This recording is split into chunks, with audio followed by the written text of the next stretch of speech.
throughout Detroit's 324-year history, 75 mayors have led this city. Not one has been a woman.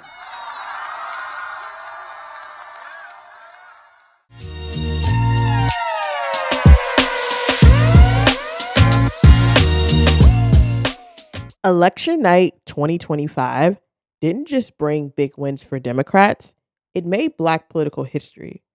Across the country, new leaders broke barriers and brought bold agendas for change. Let's break it all down.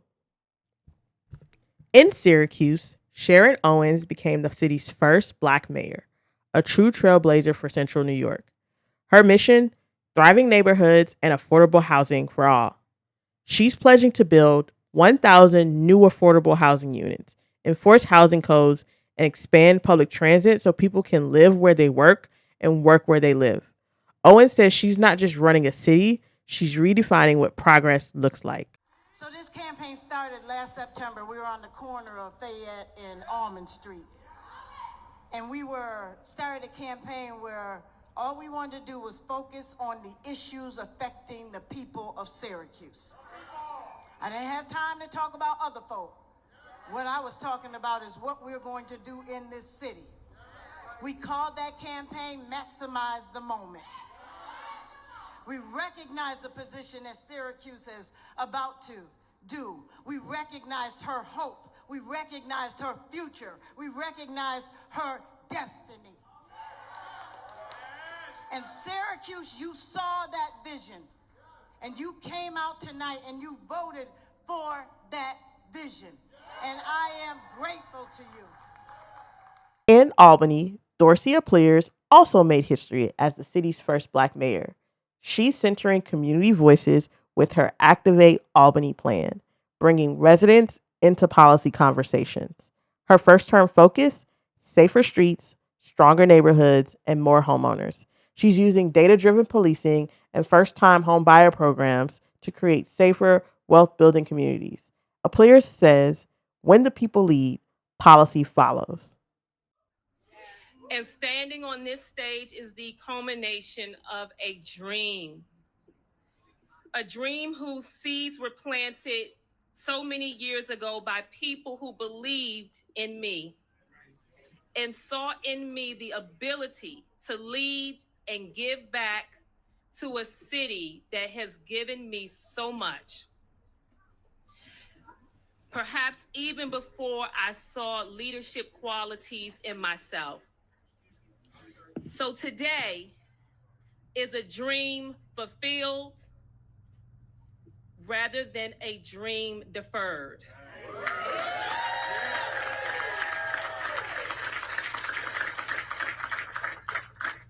And it was made possible by the work of many, many people, including those who walked so that I could run. I'm here because others believed, pushed, and kept going even when it was extremely hard.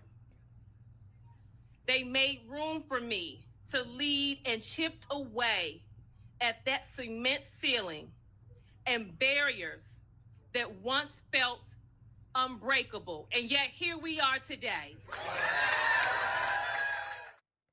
Detroit made double history, electing its first woman and first millennial mayor, Mary Sheffield. Sheffield's all about housing justice and economic equity, promising home repair grants for longtime residents and requiring every new project to include affordable housing. Her big idea: neighborhood empowerment hubs, one-stop centers for jobs, housing help, and mental health support. She's not just leading Detroit, she's reimagining what a city can be when the people come first.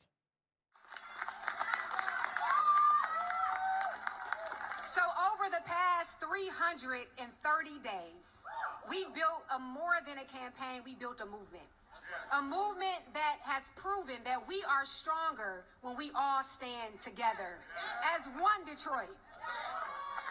I've seen it on the east side, the west side, and every block in between. neighbors that are organizing block by block, our small businesses that are lifting up our communities, and our young people who are demanding a future that they can believe in. This is the spirit of our city, the spirit that carried us here to this moment in Detroit. Let's not forget who we are. We are a city of innovators, of champions, of change makers. We put the world on wheels. We created the Motown sound. We built the nation's first public highway. We powered the arsenal of democracy. And from these Detroit streets came freedom. In Houston, Christian Menefee advanced in the race to fill the congressional seat of the late Sheila Jackson Lee and Sylvester Turner. He's already known as one of Texas' youngest and boldest voices for environmental justice and voting rights. Menefee's taking on polluters, protecting neighborhoods of color, and pushing for green jobs and affordable housing. He's proof that the next generation of Black leaders aren't waiting. They're already getting it done. Look, y'all, this has been a journey. I was sitting back thinking about how I got elected to office just 4.5 years ago to a position that nobody ever heard of, the county attorney's office. But I did something that folks typically don't do in politics. I shut the hell up, I put my head down, and I got to work on behalf of our communities. We went out and filed the lawsuits against companies trying to expand landfills more deeply into neighborhoods, and we did it without the cameras, without the glitz and glam. We did it because it was about the work. We went after folks who were using deed fraud to steal homes out from elderly Black and brown people who had worked so hard to get their lifetime home. We went after them without the cameras, without the glitz and glamour, but because it was the right thing to do. There's something to be said about when you see people and what they're going through in communities, and you fight like hell for them each and every day. And here we are 4 years later, coming from an office like the county attorney's office, and in one of the most historic seats in this nation, with 16 people in the race, we are in first place. In Atlanta, Mayor Andre Dickens was reelected for another term. His administration has focused on addressing housing and public safety, setting a goal of 20,000 affordable homes by 2030, expanding youth programs, and pursuing 100% clean energy by 2035. During his tenure, Dickens has also been involved in the controversial Cop City Public Safety Training Center. He has drawn criticism over environmental and community safety concerns. And I'm so excited to be your mayor for 4 more years. 4 more years.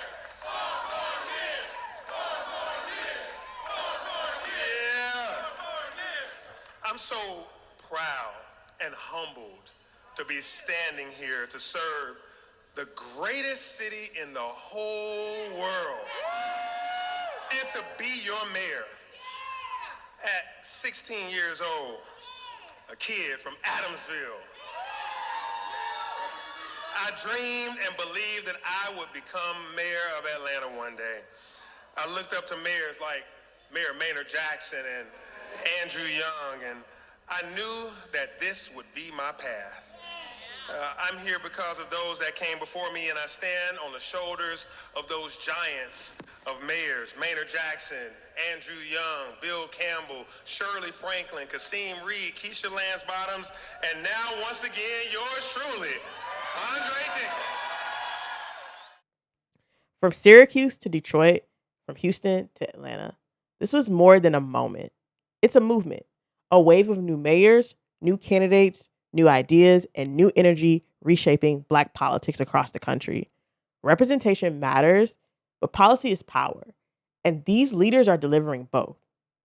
Hit the like button, share this video, and subscribe for more stories on how Black leaders are transforming America.